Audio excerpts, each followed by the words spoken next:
Welcome to Beacon of Creation, a weekly podcast on game design through the lens of Magic the Gathering. I'm Tim. And I'm Peter, otherwise known as Mono White Birder. Oh, yeah. Oh, I love it. We got a design crossover ep. What we're trying to do here is we're trying to not fully teach you another game, but teach you enough about a game to then compare it to Magic. Remember, we're going for that lens of Magic the Gathering. And this time, what are we talking about? We're talking about Wingspan. I've been wanting to talk about this for a long time. It's a deck building game from Stonemaier Games back in 2019. This is like a super mega hit, right? Yeah, won a ton of awards. I was pretty slow to the party. I think I didn't play it till beginning of this year. And I was hooked. I'm fully invested. This is broken through to the mainstream. I have friends who don't play board games but play Wingspan. Yeah. Which is pretty crazy because this is and we'll get into it, kind of like a chewy game. Oh, yeah. One of the things that this game did really well that I think is part of the reason for its success is the first intro is literally a tutorial. So it gives you instructions here's how you're going to start playing. Do this action, which shows you how to play the game. And then after that, it's kind of okay, now finish out this game. And now you know how to play. I think that's part of the reason for its huge success. I haven't played the game, which is part of our test here as to how this format should work. But you have sort of a tableau in front of you, right? With a couple nests and things to track. And then there are cards. Then there are egg token little 3D bits. Yeah. You know a little bit about it. So the basic idea is you're like a bird watcher and you're trying to basically, you're not collecting the literal birds. You're kind of recording, oh, I saw this bird. Oh, I saw this bird. This bird came to my bird feeder kind of thing. And you collect them and you're trying to assemble birds. And in classic board game fashion, you're trying to obtain a number of victory points, the most victory points in the game. Yeah. So basically you have 4 actions that you can take and you get 1 action a turn. You can play a bird from your hand. You can collect food. Food's your resource. So you're going to use food similar to mana cost. That's how you're going to pay for your birds. There's cherry, wheat, worm, fish, and rat. And so you'll need to collect some assortment of those in order to collect the birds, to play the birds. You can lay eggs. That's another action. And then you can also draw birds. That's how you get the birds into your hand so that you can actually play them. So then you have a hand of cards to start, a couple cards, something like that? Yep. When you start out the game, you basically get 5 birds and 2 gold cards. And then you get access to 1 of every resource. So gold cards, these are these shake up the game each time. What you're trying to do each game is a little bit different. That's the idea. Yeah, so the goals are going to be things you want to get birds with this type of nest. Okay. Birds with a color in their name. Yeah. Birds with a wingspan. But these are locked at the beginning, right? Your bird cards you're going to be cycling through and playing or discarding or, hatching or whatever. But then the goals are almost part of your tableau. This is for you personally, your whole goal for this whole game. Yep. So at the start, you get 2 gold cards and you can pick one of them. Oh, okay. And then some birds can actually let you draw more gold cards. Oh, okay. One of the first time I played, I ended up racking up 5 gold cards and had 5 different goals. And I ended up somehow getting all of them to combine pretty well so that I had a functional tableau of birds. A lot of board games might be hey, if you get more of this same bird, you get increasing amounts of points. Or if you get an entire set of this other kind of bird, that's worth a unit of points. But here you're also have other goals on top of that. All right. Yep. But the thing you're doing each turn, the actions that you're taking isn't drawing and discarding gold cards. It's more just about the bird cards. That's the thing, is secret that you're holding in your hand. Right. Your opponents don't necessarily know what goals you're looking for. At the outset, your goal gets to be secret. So if I'm going for birds with 65 centimeter wingspans, my opponents don't necessarily know I'm going for that. And so they aren't necessarily playing to stop me. Okay. Yeah. And then selecting your starting hand, you actually get 5 bird cards and you get 5, 1 of each type of food resource. The foods are not cards in your hand though. They're things that are in play. They're little board pieces, right? Exactly. Yeah. You get little tokens, and when you're going through the game, it's all kept in basically this like bird feeder. So there's only a limited type of resource that you can get. You don't just reach into a big pile and get whatever you want. It's a little bit random how you get your resources. So at the beginning, you have your 5 birds and your 5 different type of resources. And from among those things, you can pick 5 in any combination. So 2 birds and 3 resources, 3 birds and 2 resources. Oh, and then you lose the other ones to start the game. Is that right? Exactly. All of those go away. And so your hand is kind of then limited down. Draw 2 hands and pick your favorite of the 2 in Magic terms. Or a mixture, draw 10, discard 3 of them back to your library to start the game. Yeah, it's like if our opening hands were 14 cards and then we picked the 7 that we liked from it, which might actually be kind of cool. Cool way to play Magic. I was playing some of that draw 10, put 3 back this weekend. Yeah. That's where you'll start out, and then basically every turn, you're going to pick a type of actions to start doing the game. So you might start by playing a bird. Yeah. When you go to do any of these actions, each action is associated with a different habitat. So like, you'll collect food in the forest, you'll lay eggs in the grasslands, and you'll draw birds in the wetlands. And whenever you do one of these actions, if you have birds in that habitat, those birds might have abilities that trigger. So you might have a bird that lays an extra egg or something. But you could collect food from any location. It's just you're going to get different food if you do so? No, so the way it works is when you go to collect food, there's this like actual little bird feeder that you build. Oh. So you like construct this little like ice rolling tower, basically. Yeah. It's called the bird feeder. Yeah. And at the beginning of the game, after everyone selected their resources, you'll roll the dice in the dice tower. Okay. And then it'll come up with some resources. I think some resources are slightly more common, like wheat and worms are more common than rats and fish, for example. Okay, fair enough. But all that takes place in the forest. So you might decide, hey, I want to be bird feeder spec, and I'm going to try to attract a lot of birds that live in the forest. Exactly. And then whenever people are looking for resources, I'm going to get paid.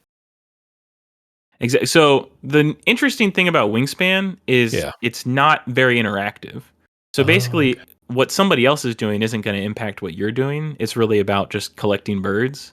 I think that's part of what can make the game kind of fun for a lot of people in that it's a little less spiky. So even though it's a very board game, just because someone else is really good at it, it doesn't mean they're ruining your fun. You still get to play birds and collect resources and draw cards and put eggs on things. Like you still get to do all the game. It's just maybe someone's doing it better than you. Okay. And that's okay. Like I don't mind losing. I got to collect a bunch of neat little birds. Then if you're deciding I want to be forest spec in this game, maybe that aligns with my goals or whatever. Yeah. I'm piling around that bird feeder, but that's only for my future visits to the bird feeder. Mm-hmm. But obviously you're giving up a little bit because then you might draw fewer cards or you'll lay fewer eggs. And you need all of those things together is what allows you to play birds. So I'm looking at the cards in my hand and I'm deciding like, oh, the birds that I got in my hand, these are all hungry guys. So I'm going to need a lot of food. So my first couple birds I'm going to put in the forest to make collecting food easier. And then I'm going to slam some giant birds. Yep. That's exactly it. All right. And then laying eggs. I guess I don't quite know what laying eggs does yet. So this is kind of your second quality for playing birds. So you have to have the food to attract them. And then you also have the eggs, which is part of the cost. Eggs is a fixed cost. So where every bird has their own unique food cost. Hey, this bird needs a fish and a rat. This bird just needs a worm. This bird needs 3 cherries. Okay. The eggs correspond to how many birds are in that habitat. So if you have no birds in the habitat, it doesn't cost any eggs to lay a bird. If you have 1 or 2 birds in that habitat, it costs 1 egg. And then if you have 3 or 4 birds in that habitat, it costs 2 eggs to lay the bird. As you get more birds into a specific habitat, it requires more eggs to get more birds into that habitat, which then encourages you to, put eggs or put birds into your grassland, put birds into your wetlands so that you're not only putting birds into the grassland. There's only 3 of those zones. Is that right? Exactly. Forest, grasslands, wetlands. Okay. Yep. There's 3 of those zones, and each one has their own unique corresponding action that goes with them.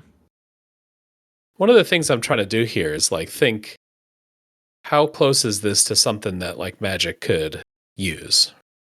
We Mhm. have some of these concepts like being better at drawing, being better at getting resources in Magic, but I think one of the things that we maybe don't see at all in Magic is like things that are the harder you try to drive them early, the higher the cost goes. So if you wanted to be that mono red attacking deck, the fourth haste creature you play is going to cost more than the first haste creature you play.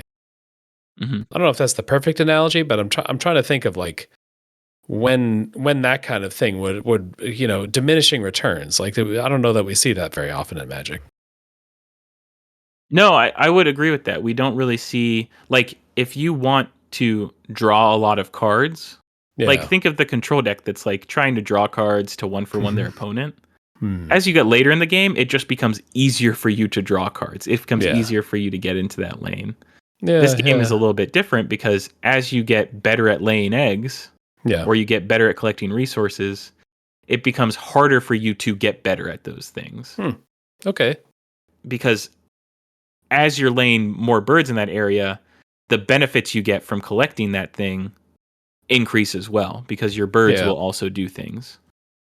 How also would you kind of explain at a high level what the difference between the resources that are like related to food are and the egg resource? Like those are both resources you have to accumulate more of and then spend to play birds. But how Mhm. would you differentiate those?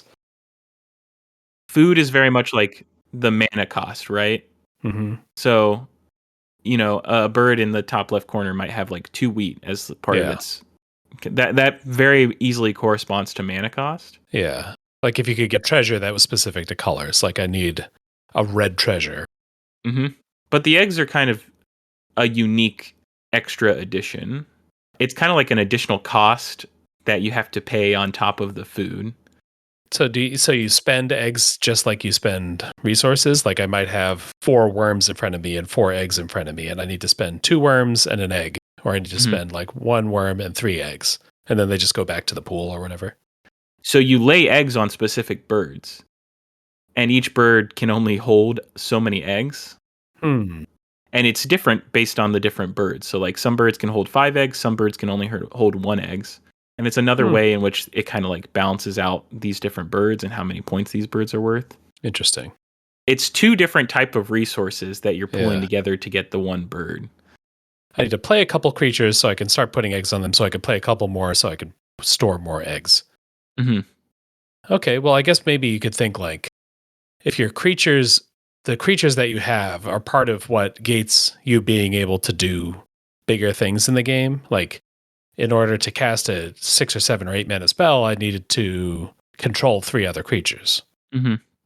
I don't necessarily need to kill them all. Maybe in to be truly close to Wingspan, I gain eggs and then spend eggs. Do you gain eggs just by taking them kind of like you take resources, or how does that work? When you have this mat, you'll have like a dice that you put on it, and your birds kind of keep track of how much you get from it. Mm-hmm. So when you have 3 birds, you put your little marker on the third collect food thing, and that tells you what to do. So it says, collect 2 food or whatever. Having more birds makes it more efficient to collect eggs. Is that what you're saying? So yeah, with the eggs, it's Yeah. going to be, Okay. if I have 2 birds and I go to lay some more eggs, I get to lay Yeah. 3 eggs now. So I get better at it, but to then get even better, so the 5th one, the last one, you'll get to lay 4 eggs. And to get to that point, it costs you a bunch more eggs and a bunch more food to even lay a bird there. Okay. It's closer to Variant Town than like a regular Magic, but how can you move Magic a little further away from lands being such a default thing, like a default good thing, a default reliable thing? And how could you break that up a little bit so maybe you're not always playing lands, but you're playing things that are closer to like a Lotus Petal or even a Black Lotus? I mean, Black Lotus is explosive in normal Magic, but you can imagine a world where you can only play the Black Lotus once you have 3 creatures in play, or it costs like 3 more if you have no creatures in play, or something like that. Yeah, I think there's something interesting about the Wingspan system being like you have 2, like along with just having cards in your hand, you also have 2 different types of resources that you need to collect. I think the closest would be like maybe energy in Kaladesh, where like everybody Okay. kind of cares about energy. Energy is Yeah. useful. When I play my dude, if I have energy, I can spend it to make additional things. But it's not like, it's also kind of incidental. Like I can get energy. If I don't get energy, it's whatever. It's not really a limiting factor. Yeah.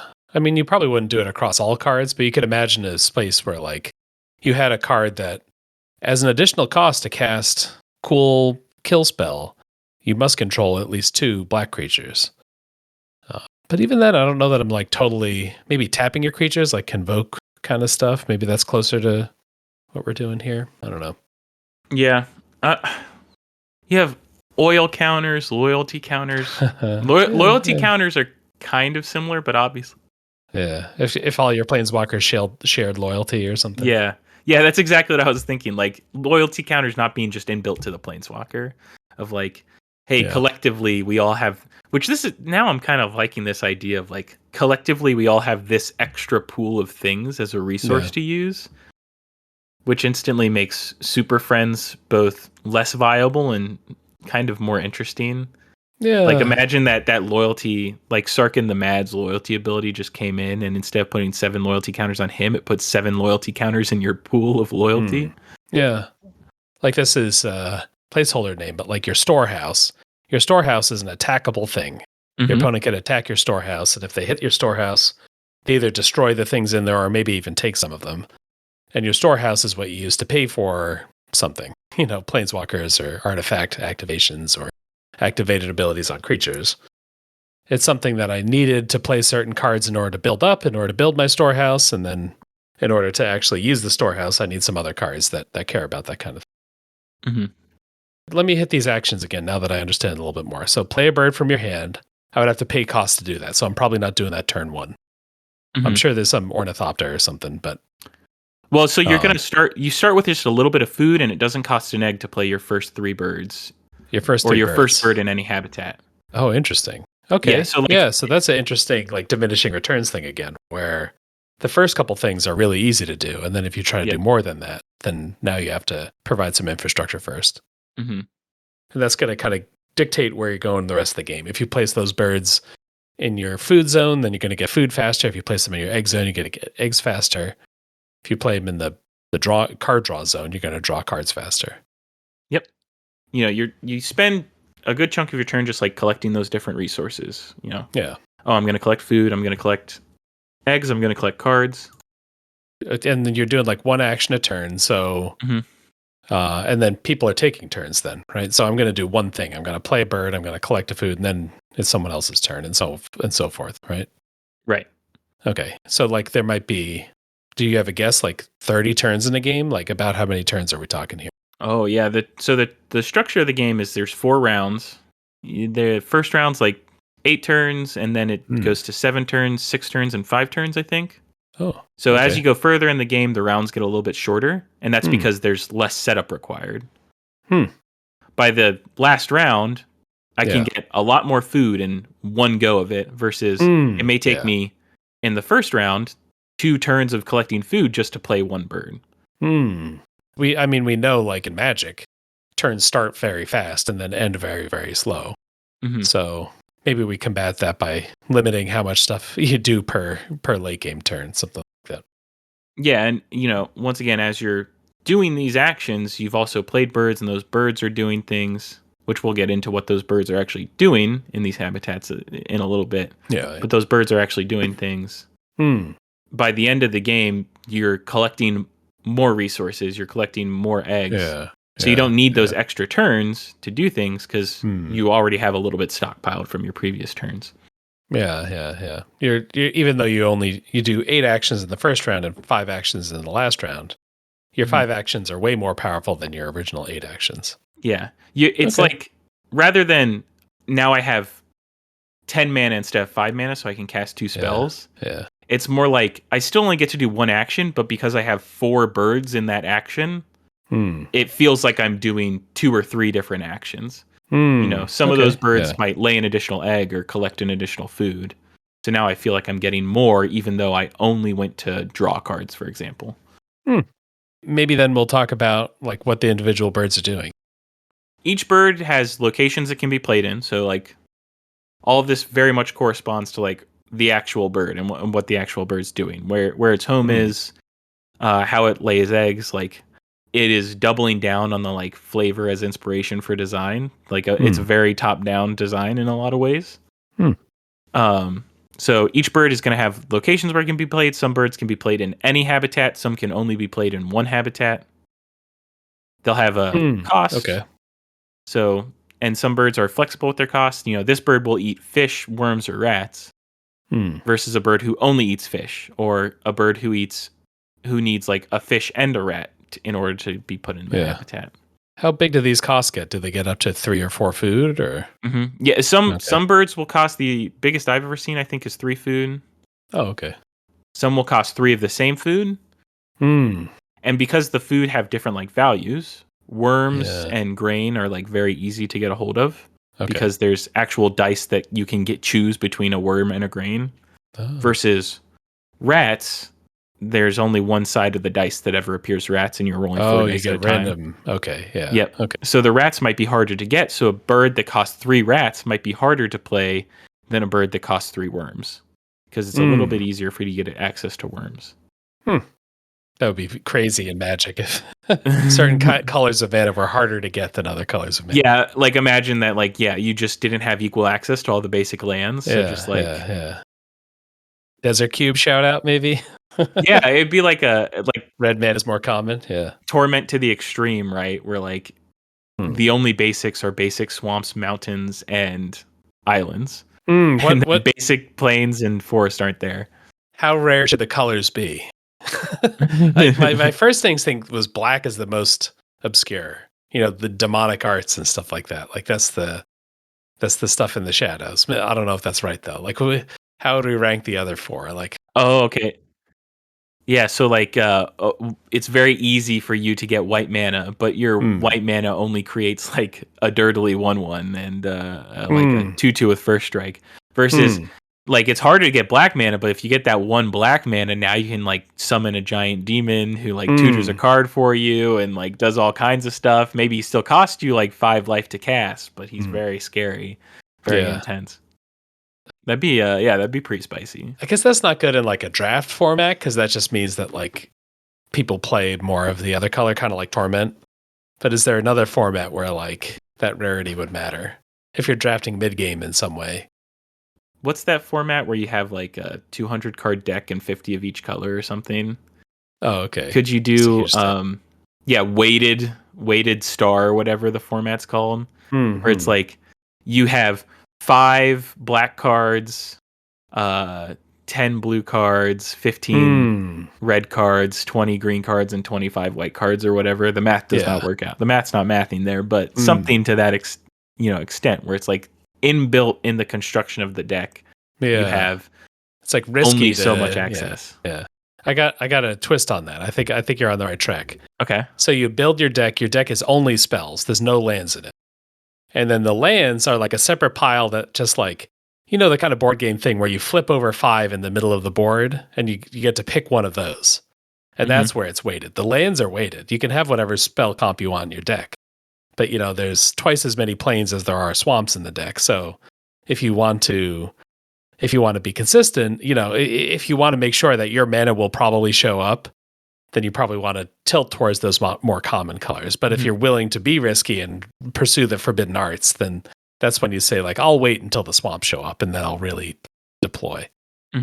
Wait, so like, is this a scenario where you flip up the basics from like a separate deck and everyone chooses the basic? Yeah, something like that. Like a common, like during your turn, you can choose from the pool of visible lands.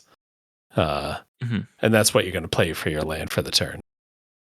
It's like a classic thing we always wonder about with Magic the Gathering. It's like, how can we change up the mana system without taking away the variance, right? Yeah. And that's kind of an interesting way to do so. Of like, the classic is always like separate deck. What if we had a separate deck with lands and Magic? Oh, separate deck with lands and Magic. And the thing people always, I feel like, miss out on is like, you like the variance in Magic more than you let on. Like, the variance in Magic is what makes the game exciting.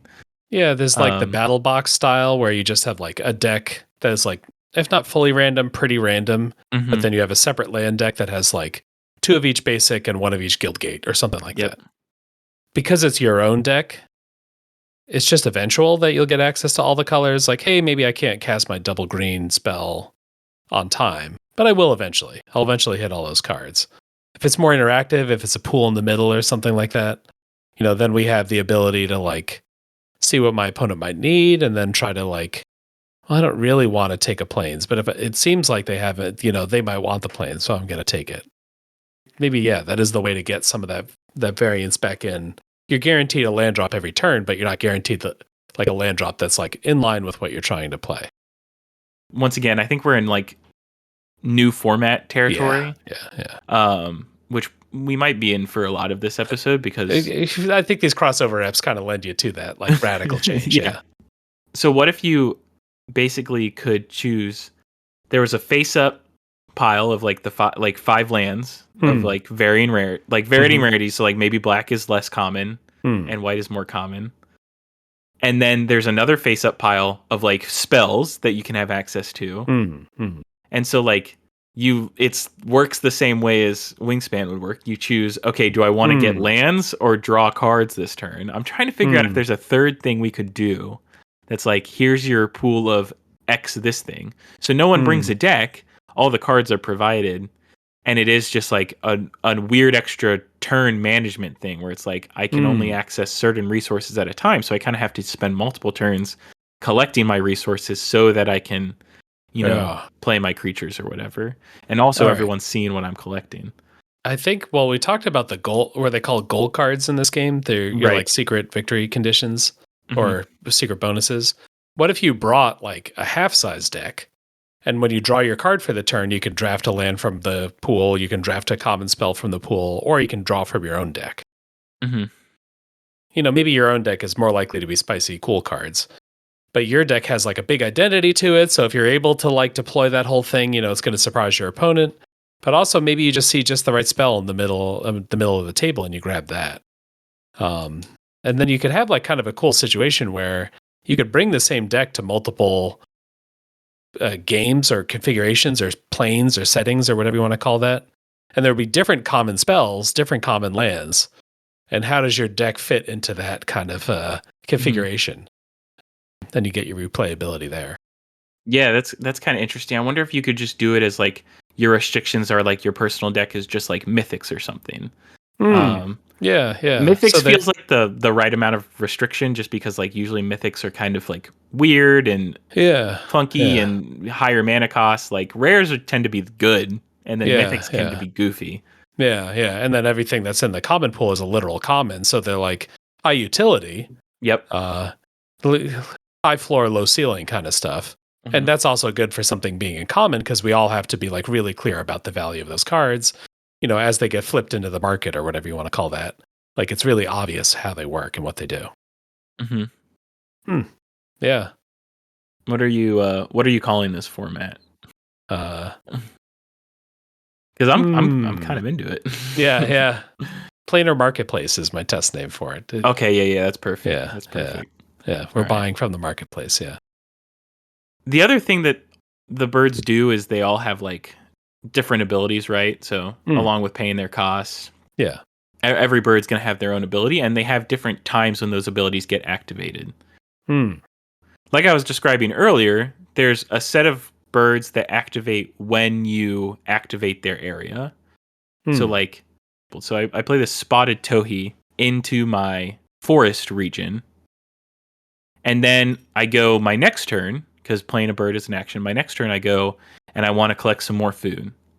So I collect my food from the bird feeder, and then I also activate every bird in my forest region in order, because you'll kind of lay them out flat, like left to right. Okay. So the first bird you play gets activated last. The second bird you play second to last. So like the most recent bird you play gets activated first. So I play my spotted towhee, and then I activate my forest to collect some food, and it says when activated I gain 1 grain from the supply. So now I'm gaining an extra food when I gain food. I'm gaining an extra food on top of that. Or you could gain an extra food whenever you get an egg. Exactly, because the towhee has this nice ability where it can be played in 2 different spots. Okay. So it kind of also opens up this whole idea of like, do I want to go all in on one type of thing? Where it's like, I want to collect, when I collect resources, I collect all the resources. Like I collect so many resources. Whenever I pick up a rat, like I'm just deluged with a million other resources at the same time. Yeah. Exactly. Or you can diversify, and if you play it in your egg region or your grassland region, it kind of lets you like, oh, I pick up my food while I'm also picking up grass, so it feels a little bit like I'm doing two things. Yeah. Like, I don't know, casting Explore, where I can play an extra land this turn and I draw a card. Mm-hmm. Doing both of them means my game plan is moving forward, maybe at a faster rate than it would otherwise. Mm-hmm. It's very much in the same vein as Magic, too, of like, some decks are trying to go all in on being aggressive. You know, some decks are going all in on being aggressive. Some decks are trying to do a couple different things that are also good. If we've got enters abilities and we've got these activated abilities, like activated is not in the Magic sense. They're more triggers. They're triggers like they're closer to triggers in Magic.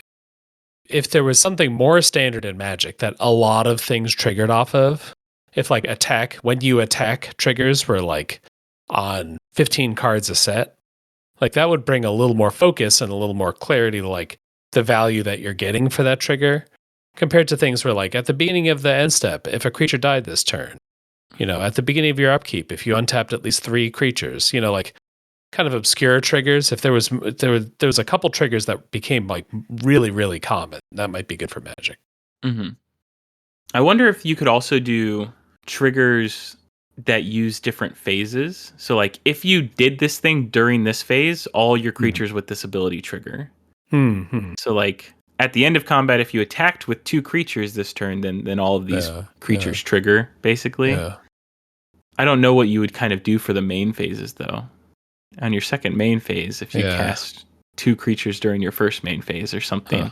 But I wonder if there's a way to get Magic players like all in on different phases. So like I have a bunch of creatures that care about doing something on this phase. Versus most creatures care about just like attacking. You know, if I attacked, then I get to do a thing.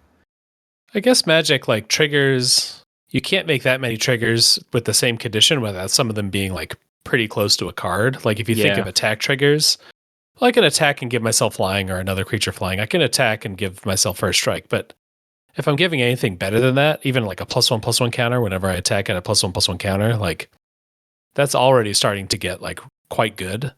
Mm-hmm.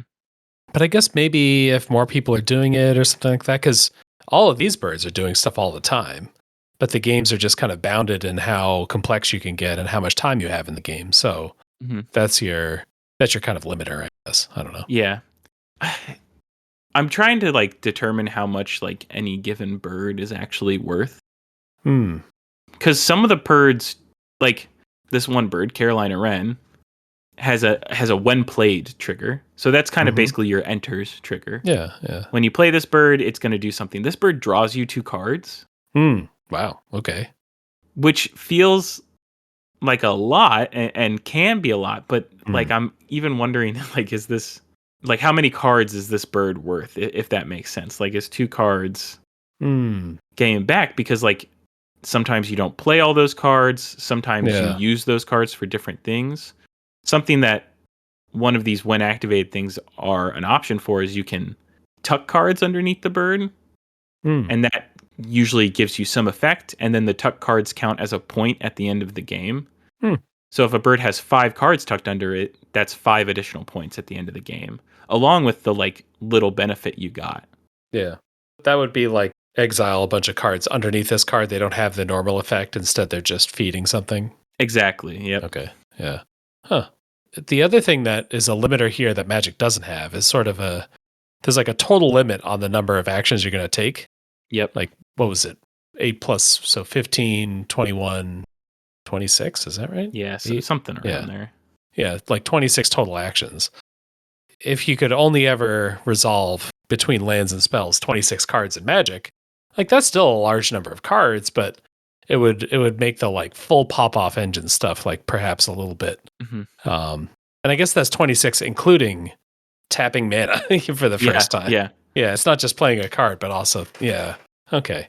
Huh.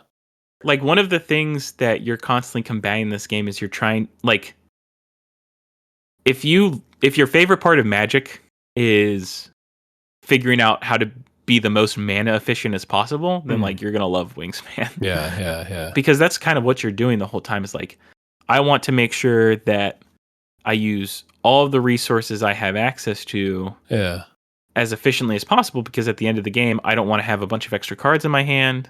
I don't want to have a bunch of extra food that I'm not using. Eggs are a little bit different because eggs also count as points at the end of the game. So like if you just have a bunch of eggs at the end of the game, those will like help your score and increase the total number of points you have at the end. That's like a common board game thing where some resources are worth points at the end of the game and some aren't. Well, your leftover gold you score for, but your leftover workers you don't score any for. Yeah. But that turn limiter is kind of what makes it hard to deduce exactly what the value of a card is, because how you end up using the resources you get from a card is way more important than just like, I get my card. Like if I cast a cantrip, I get my card back. I guess if you have like a kind of an absolute limit on the number of total actions or cards or however we want to equate that to Magic, then things that are like fast and cheap have some benefit, but maybe not quite as much benefit. Like a Mox might be closer to fair power level if you only had a limited number of card plays in the entire game. You kind of lose out on consistency, because if you can only see X amount of cards from the deck that you're bringing, then you don't know if you're going to like reach a combo piece. So you got to make sure that within the top 20 cards that you're going to see, you're going to most likely win the game. And usually, I mean, like something that this game has going for is when the game ends, you total up all the points. You aren't trying to like kill all of your opponent's birds or anything. You know, versus Magic, you're trying to get your opponent's life total to 0. Like you have a goal and you aren't really sure how many cards that will take. And so speed is a little bit more incentivized, because once you can get 20 damage in, you win. Whereas you can't make the game shorter. The game is only a certain speed.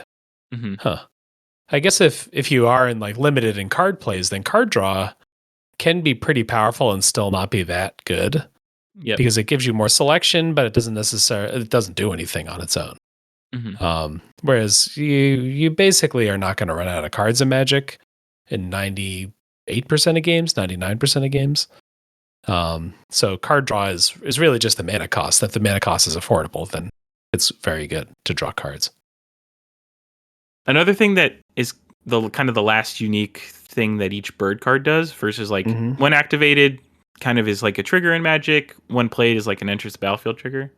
There's also birds that like trigger at certain times. So like there's birds that have a once between turns trigger, which is kind of like if your opponents do something, then that happens, but not necessarily if you do that thing. There's a round end trigger. Like I said, there's 4 rounds. Oh, yeah. So at the end of each round, there's something that triggers, which I wonder if there's a way to kind of do that in Magic. Because it's similar to like at the beginning of your upkeep. Do it. But also a little bit different because you have the changing of who the first player is. And then the last one is a game ends trigger. So when the game ends, something happens, which would be crazy in Magic, because when the game ends, the game ends. Somebody won. But it'd be that would be just a cool, I can't imagine how cool that line of text would be on a card if you could find something relevant to do. When the game ends, do this. Back to the like after each round. So a round in Wingspan, there are 4 rounds. That's right. I can imagine a set or a format in Magic where it's worth it to track the number of turns that have been, the times around the table there have been. We're in this multiplayer game, we're on turn 4. We're each on turn 4. And at the end of turn 4 for all players, then something happens. We change planes, something else.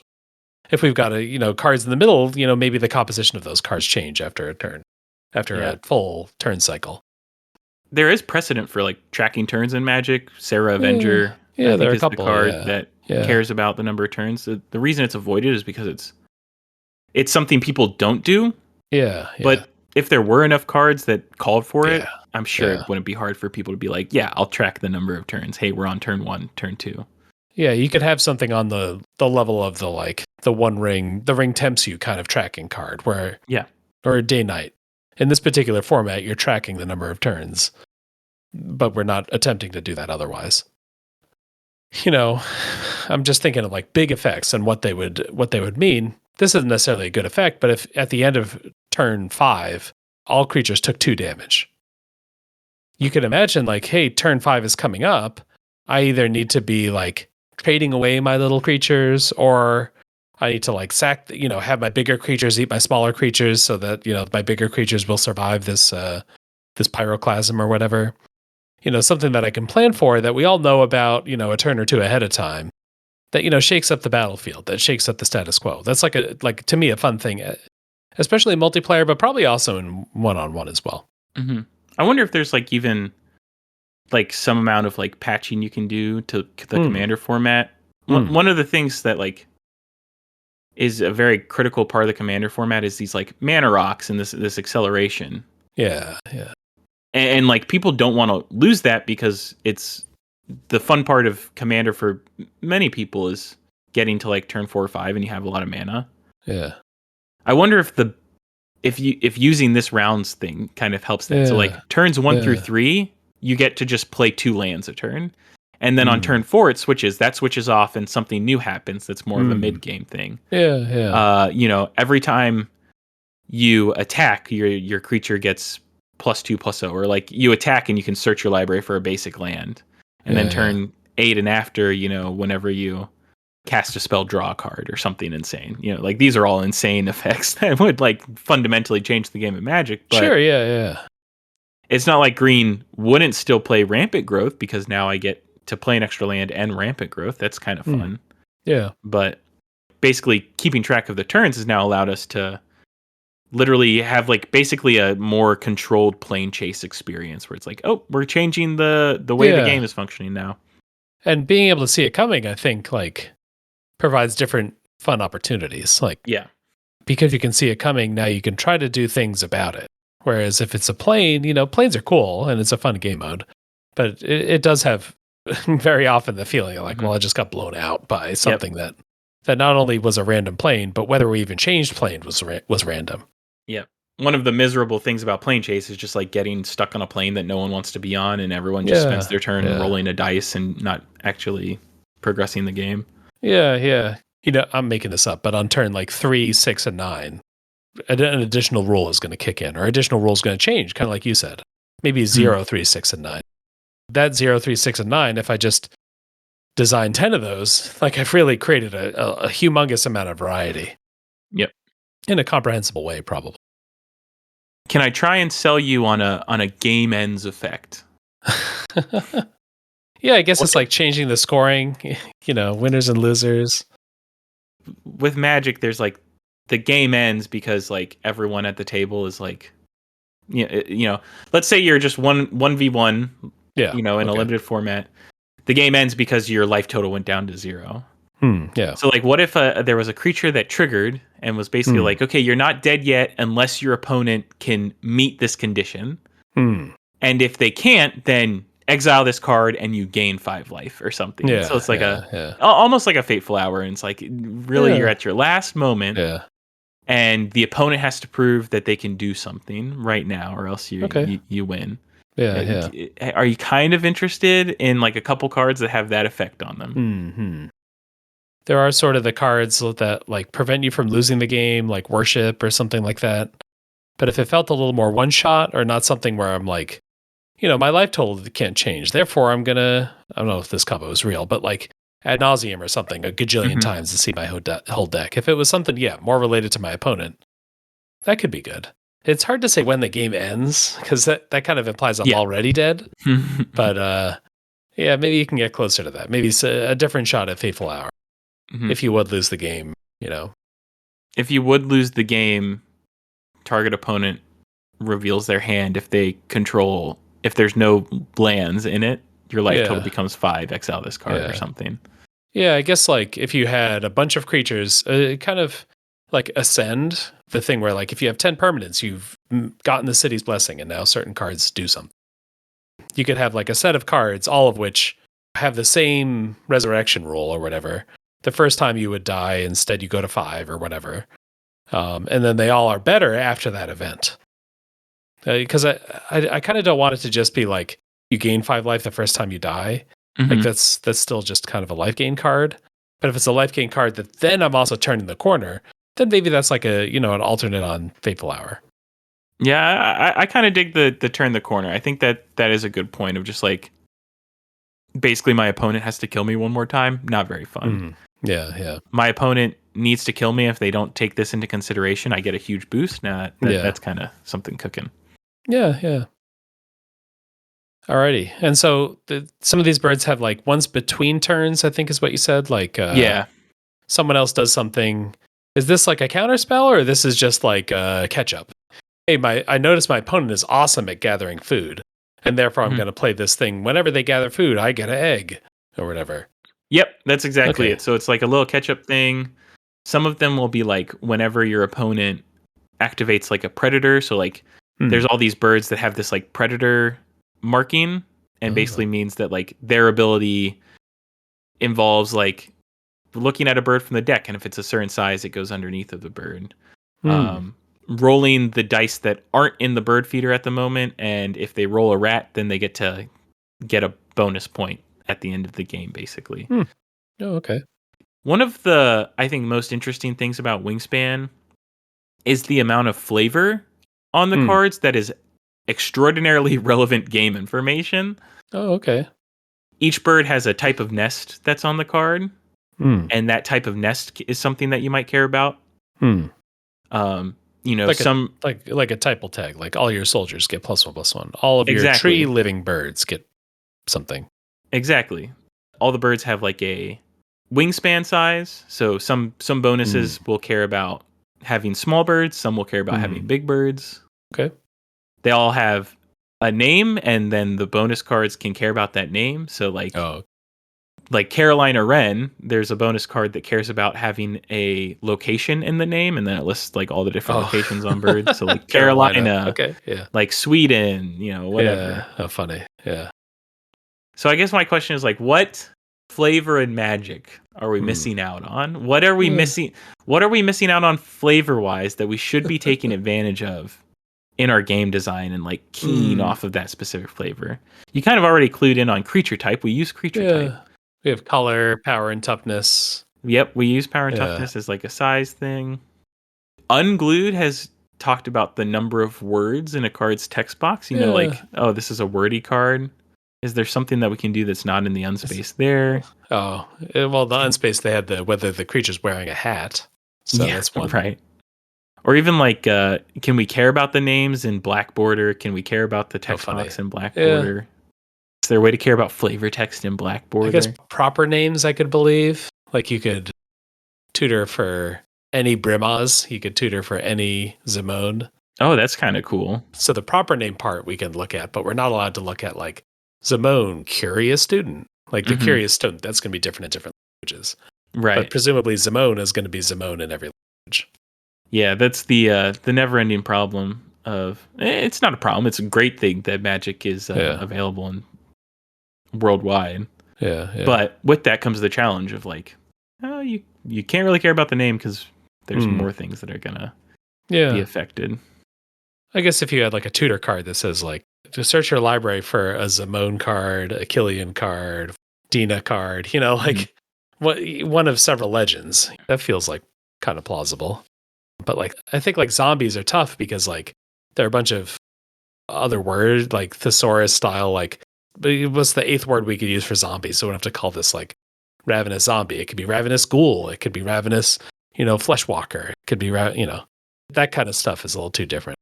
Could you add a symbol somewhere on the card that like started classifying cards in like groups together? So like my thought being like, there's a lot of, so like, what if we held hands and brought skeletons and zombies together, and there was just this like undead tag that you put on a card.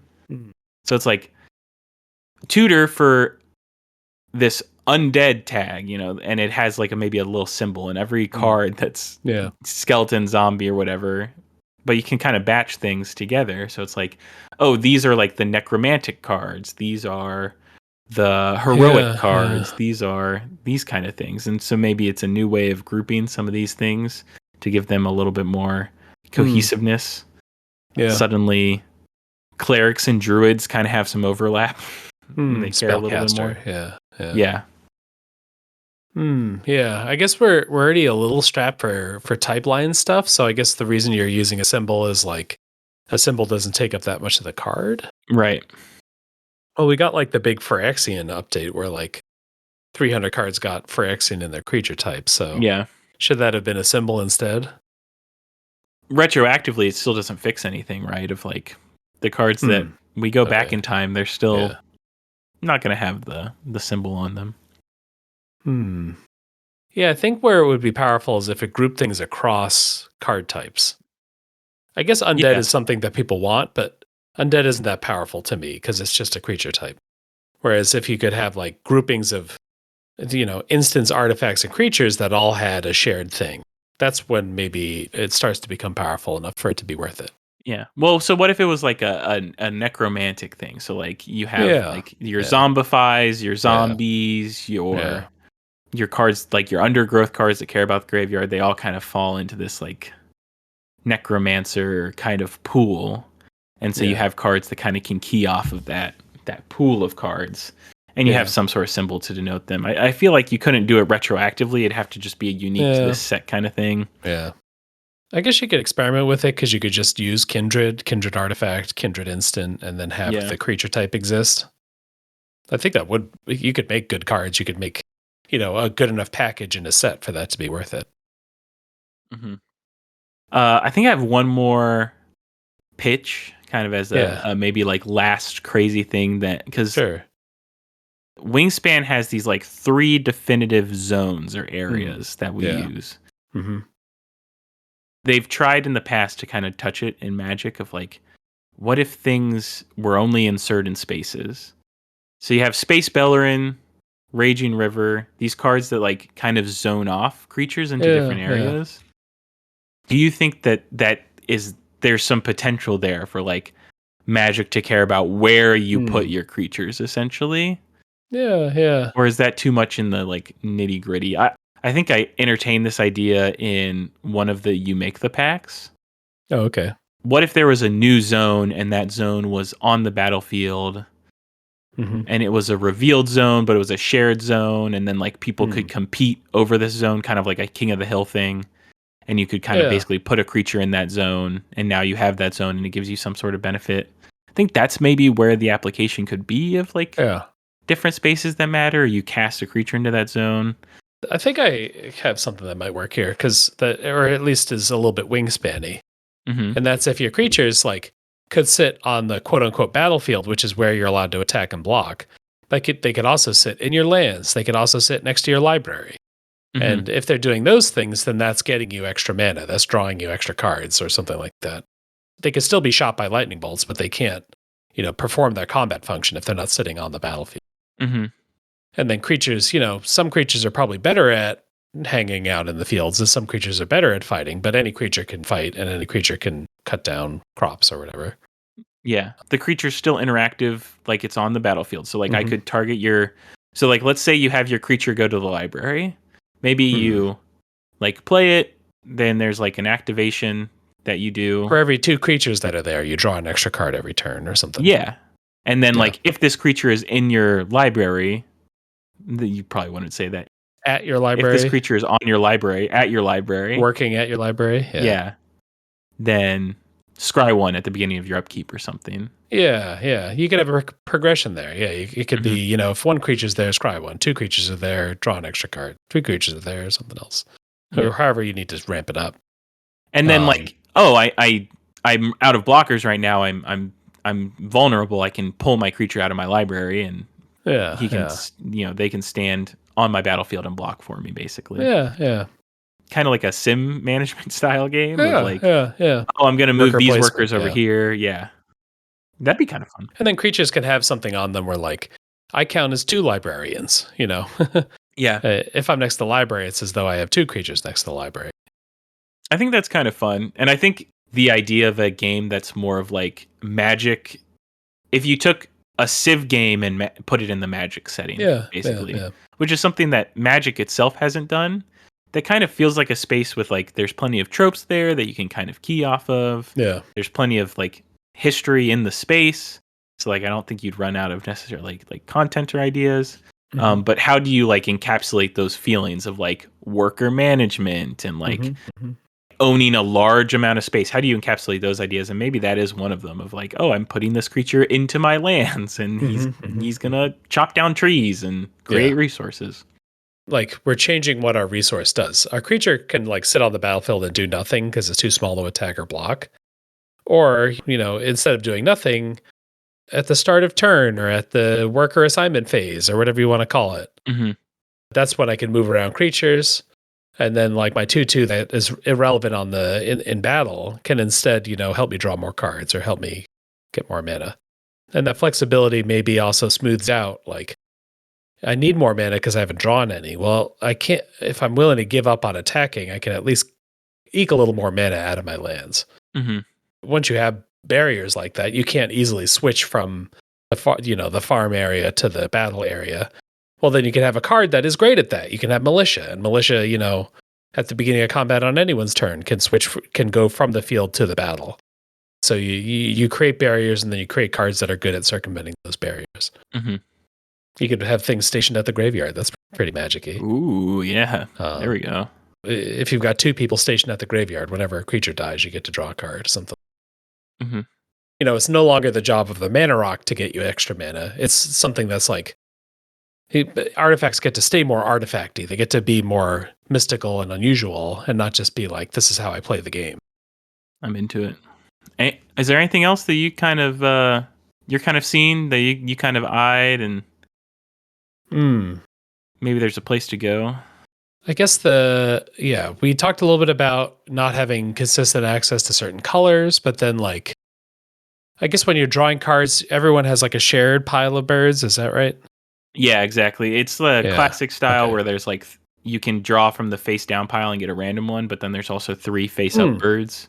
And so you can choose like, oh, I can kind of plan ahead and like, maybe that bird looks good, or none of these fit into my plan. I'll just draw one random. Yeah. What are some games like that? I've played like, what is it called? Star Realms. Star Realms is a game where you have like, it's very market, or by market, I mean a shared thing in the middle that we're pulling from. You start with like a deck of all crappy cards, or Dominion, I guess is kind of similar. Yep. Most deck builders use like this kind of marketplace idea. One of the things that can be cool that those variants to that game have is like your starting deck is a different configuration than normal. And so instead of just starting with the crappy deck, which is typical for Dominion or whatever, you start with like a slanted deck that has like a strategy to it that your opponent may or may not know about. And that's closer to Magic, I would say. You bringing a thing to the game, you customizing the game to what you want to play, but then the circumstances of the game changing how good that is. You play a commander game, and 2 of the commanders are really good at removing creatures. Well, now my like dopey creature deck, I have to like really adjust my strategy in order to get around. Rather than it just being the other decks that are countering it, maybe whatever flops into the marketplace is what's changing that. Yeah, that idea of like the shared deck, I think, is something that tickles a lot of custom Magic players. Yeah. Just because like, I think it's the idea of like you are creating a little bit of your own controlled format, which is very much like a custom designer thing. But you're still finding a way to encourage people to like have their own form of expression within that self-contained format, which is a very Magic thing. I think one of the unique things about Magic that's true from both of the episodes that we talked about is like Magic is very much about bringing your own strategy to the game in a lot of ways, like your own personality to the game with these like constructed choices that you're making. And it's something that like you kind of want to preserve for Magic that a lot of these other self-contained games don't necessarily look to preserve because that's not what they're trying to do. Yeah, it's tempting. The outside deck. How do you make that like not just increase the complexity of the game, Yeah. And maybe that's where you're not trying to graft it into regular Magic. You're trying to create a splinter thing. You don't draw 7 cards at the start of the turn or at the start of the game. You draw 4, and then a bunch of your other cards are coming from the market.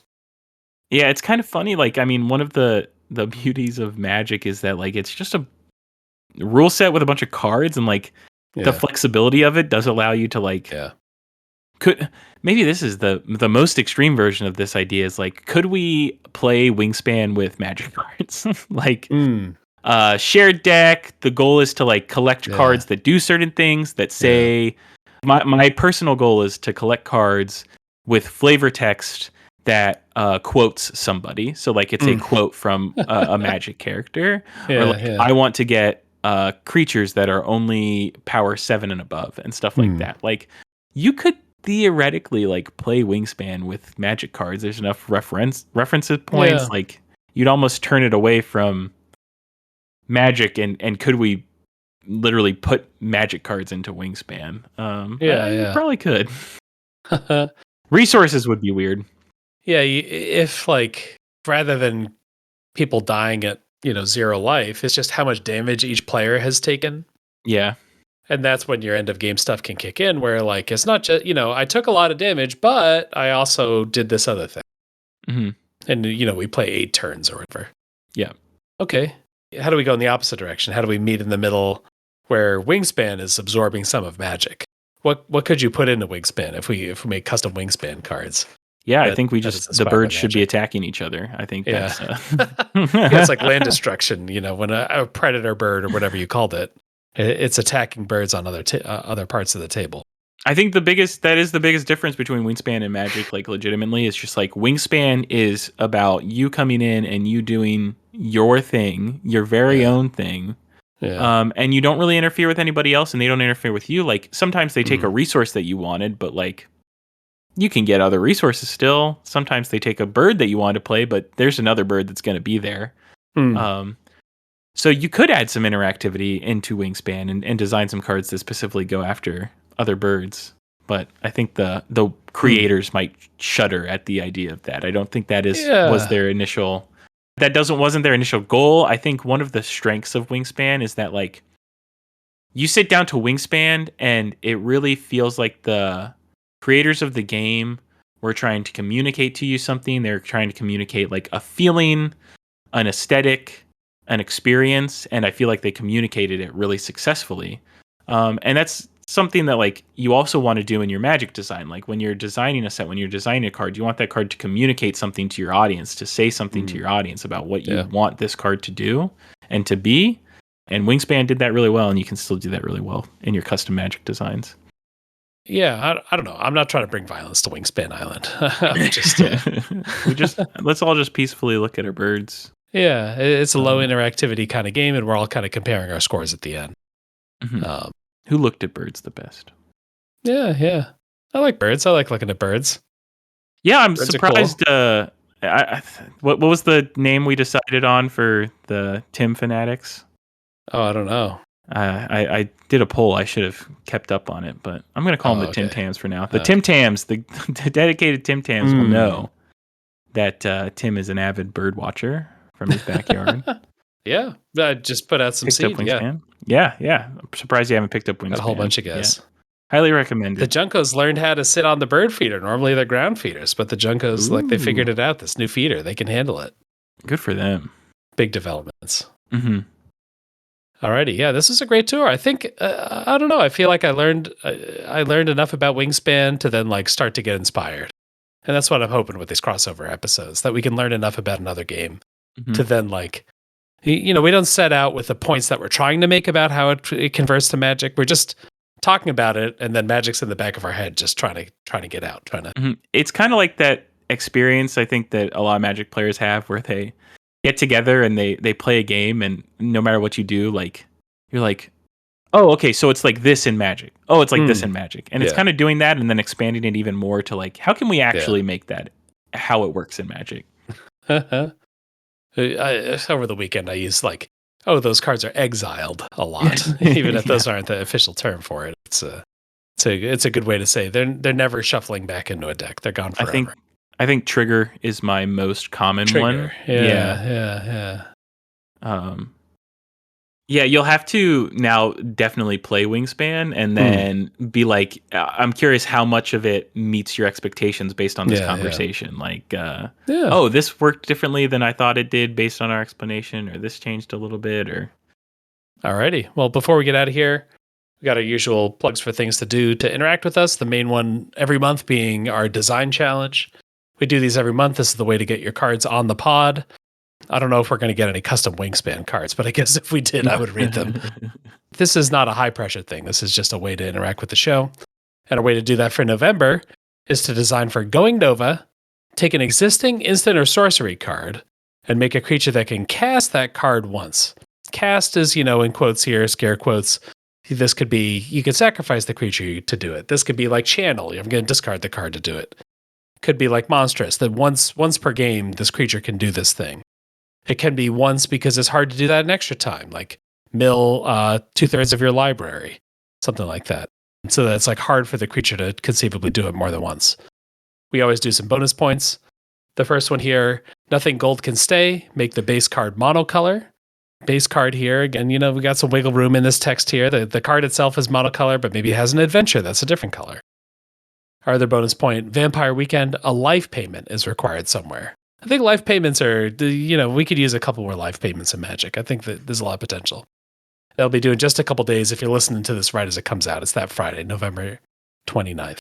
Mm-hmm. We got You Make the Pack finishing up. So if you want to, You Make the Pack is our thing. We design like one card slot at a time or sometimes two at a time. And Ignited's been running this time around, and we're on the last two slots. And it says the top voted wild card and the top voted token. So one of the submissions, you're going to submit some tokens for this. What's the lowdown on this You Make the Pack? What's going on? We're in Gwemhill Part 2. So early on, we did a pack. Came up with a name for the plane called Gwemhill. It was like this clockwork, time bendy kind of plane. There was a kind of a vote. People kind of wanted to revisit that idea, explore it a little bit more. So now there's like a Legendary Matters theme. There's a Nobles Matters theme. Kingdoms rising and falling. Exactly, yeah. We just got one more new mechanic thrown in there called Diverge, which is like kind of plane shift, but for individual cards. So like you can cast it for an alternate cost, and suddenly this white card has a red effect on it, kind of thing, which I thought was a pretty neat way to express the like time changing. So you can try and build off one of the mechanics that's already existing. You can try and add to the flavor of the set. Like there's a bunch of things. Yeah. There's just a little bit of homework involved if you got to kind of check out the pack so far. You got to read the other 13 cards, or maybe the other, and as well as the other pack, maybe. Yep. But it puts it all together. So if you hop into the You Make the Pack and you check out the thread, you can see all the cards that we have from this pack. I think one of the things about You Make the Pack is that it's a little memey. Like people get some ideas that are funny and then they kind of stay on them for a little while. Yep. And so like maybe designing a token that should go in this pack is your way to kickstart one of those things. Like you design a particularly exotic token or a really cool token, and then that's going to fuel other card ideas, and that's going to really capture people's imagination. It's kind of fun. It's a little bit like a competition, but you get some like instant feedback. Oh, people like this card. People really highly voted it. Maybe I didn't make it in, but I got close, or like people didn't like that card. So if you kind of are somebody who wants some quicker feedback, that's kind of nice. It's very collaborative. People like to react to the cards and be like, oh, I like this thing. I think this card might work in the pack pretty well because it's doing this, stuff like that. And if you only want to read one card back, you've got you and Red Vase Project Popcorn, where you're designing a card that goes with the previous card that was submitted. And so you got to read one whole card for that. Yep. And there's no homework involved. It's just, I need some design. Here's some inspiration. Design a card. Yeah. Alrighty. So we got a whole bunch of stuff to do on the Discord. I think we're done for like new Magic stuff and previews and stuff for the year. So it's like all activities from here on out. There's no more previews. There's no more new cards to hear from Wizards. So we got to do it ourselves. And that'll be it for the podcast for the week as well. Get on that Discord. That's where all the action is. You got anything you want to tell people about before we get out of here? Oh yeah, I last week I did an album, and I said I'd be I'd be back on the movie plan this week. I listened to that album. Was it good? You like it? Yeah. Well, it's like right before I went to sleep kind of thing. I'm reading the Kindle. I'm listening to this like really mellow Beck music. Yeah. Yeah. You did the opposite. It's a morning phase podcast or Okay. morning phase album, and you listen to it for bed. Very interesting. Well, falling asleep is the first step towards it being morning. There we go. We're back on the movie train this week, though. I found an old movie theater that was showing a old movie from the 70s called Harold and Maude. It's about it's about like a 18-year-old kid that meets like an elderly woman, and the 18-year-old is kind of depressed with the state of the world, and the woman is very optimistic and happy. It's a funny movie. I'll say that there's a little bit of a content warning for maybe the first like 10 minutes of the movie, so you definitely want to check into the movie and make sure you're kind of aware so you aren't completely thrown off. I will say, like, I was a little bit shocked at the very first couple minutes of the movie, but it all gets lighthearted, and that kind of gets explained for you as you go in, so it's not quite as intense, but you definitely want to be like mentally prepared for that. I was expecting when I go to these old movies that they show in theaters, they kind of like re-release. Mm-hmm. I usually expect the crowds to be kind of small, but like this theater was like kind of full. Like people were into it. Like people wanted to come see this movie. They wanted to come watch it. They were laughing at the jokes. Like people were excited about it. Very nice. Yeah. I think I watched that a long time ago, but I can't remember it that well. Mm-hmm. Yeah. Awesome. Harold and Maude. Yeah. All right. That's the title. Give it a watch. That's your next homework assignment, Tim. Watch it before bed, I guess. Okay. If that's the spot that you like to do these things at. I was taking in the Beck album maybe like 15 minutes at a time, because this is like right before falling asleep kind of stuff. So it took me a couple sessions. 15-minute watch sessions of a movie from the 70s. Yeah, you have the melatonin, you finish brushing your teeth, you're like getting dressed for bed or whatever, or undressed for bed. And you're getting in there and you're just waiting for it to kick in before you pass out. So some chill music's good for that. I guess I'll do my plug. The thing I've been reading this whole time is Tatami Time Machine. Go look it up.